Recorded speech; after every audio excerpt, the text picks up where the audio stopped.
Today, Sunday, June 1st, 2025. It is 8:14 p.m. Day 16 of the 40 Days of Doubt Devotions for the Skeptic, a Christian book aimed towards doubters and skeptics. Every day they ask a question. It's a day-by-day thing. Last year when I read it, I wrote a response to each day. This day is no different. So I'm going to read what he installed here, read my response, and give any input that I have current me. The question for the day is, how do you explain pain? You don't need to know the evolutionary biology and quantum mechanics to be an atheist. Just take a look around you and you'll see why belief in God, especially a loving God, can feel like a waste of time. Look how many kids are being raised in poverty. Think about the mother of 3 who got cancer and died in her 30s. Every day, over 120 Americans take their own lives. How miserable a place must this world be if so many people simply want out? All the while, God seems to keep his distance, remaining silent. To many people who are struggling, it seems like God either doesn't exist or he doesn't care. I'm not sure which one would be worse. Every Sunday morning when I stand up to teach, I look out at a sea of people covered in scars. Emotionally scarred young adults who had or have abusive parents, a man in his 40s who was hurt while trying to escape the South Tower on 9/11, a woman in her 60s who 30 years ago fell asleep at the wheel and crashed, killing 4 of her 5 kids. A woman in her 20s who 6 weeks after her dream wedding discovered her husband is physically abusive. While I agree it's sometimes hard to comprehend why a loving God would allow so many people to suffer, I have to ask 3 questions. Number 1, what should we expect from a loving God? Number 2, what's the alternative? And number 3, and is it worth it? Consider this. If God is real and if God is love, what kind of world should we expect him to make? Love can't be coerced, enforced, shamed, or controlled. It must be freely chosen. So if a loving God created us for love, then we should expect to have the freedom to choose love or to choose fear, insulation, self-interest, violence, and oppression, all of which sound like the root causes of our pain. What's the alternative to a loving God? What if God prioritizes painlessness over love? The alternative to a God of love and freedom would be a supreme micromanager who seeks to control people by means of reward and punishment. Sadly, that's the image of God that some Christians project to those outside of the church. But God's true nature, according to Jesus and the Bible, is love. That's an insufficient explanation for people whose wounds are just too deep. The question they're asking is, why would a loving God subject us to a world so prone to pain and loss? It's a great question. If it's really all about love, is love worth the risk? We know the answer. Why give your heart to another human being if they might break it? Why get married if you might get divorced? Why have kids if they might suffer? Because we know deep down that the potential for real love is always worth the risk of pain and loss. And then my response from last year, I wrote, I understand you must have failure in order to appreciate success, but God is either extremely flawed to allow such a disparity of suffering or not the loving deity he says he is. But to stop pretending God is real for a moment, I have no doubt some take solace in the faith religion can offer, and overall I have no problem with that. My issue comes from the fact that it's entirely based on false hope. Now, this is an interesting one. Again, I understand in order to appreciate success, there must be failure. I just think if we're hopping back on the God is real portion, or this deity, or this character of God, or caricature of God is real. He is terrible at what he thinks his job is. Absolutely terrible at giving love. The ratio from love and suffering and love and hate is insanely over. Like, it's insane. The scale is insanely tipped. Like I said, I understand that you must have suffering in order to appreciate success. But I look around and I see a lot more suffering than I do see succeeding.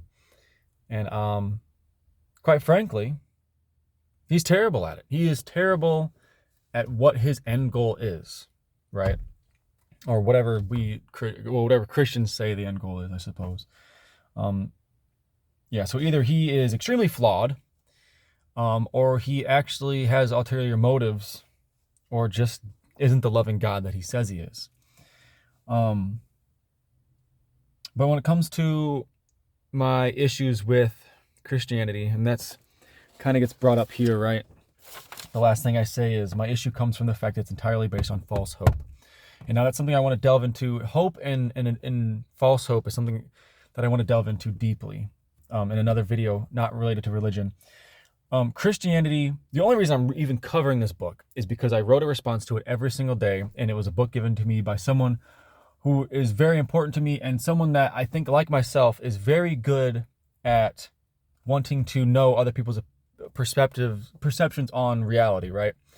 Even that person, who I think was really good at wanting to understand other people's perspectives, when I tried to explain and again, this will be another video someday, completely not having to do with religion, my view on hope and false hope and humanity and happiness and all that, right? It's like a very core thing that I feel very deeply about. So even the person that gave me this book, who is, an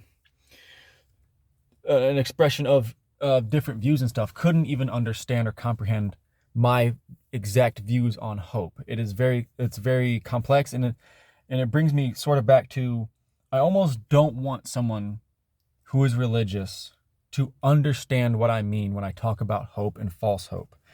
Because to have them fully understand my perspective puts them at an angle where they might actually also agree with my perspective. And my perspective is, to be honest, very hard to handle and very depressing. And that's the problem I have with religion. I almost envy and also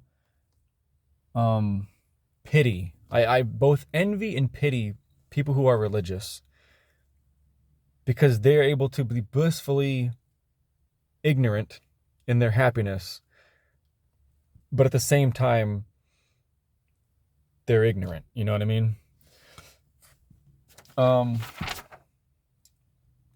Yeah, that really, I guess it kind of got off topic to the topic of today, but yes, I have no issue with religion.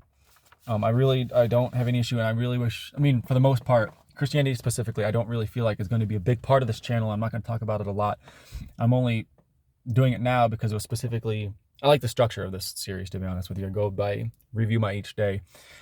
Religion as a whole and humanity's instinctual draw to it is something that I might talk about more in the future, but Christianity specifically, I really would rather just leave it alone in a sense, because I really don't care all that much about one specific religion. It just happens to be the most popular religion around where I am, basically.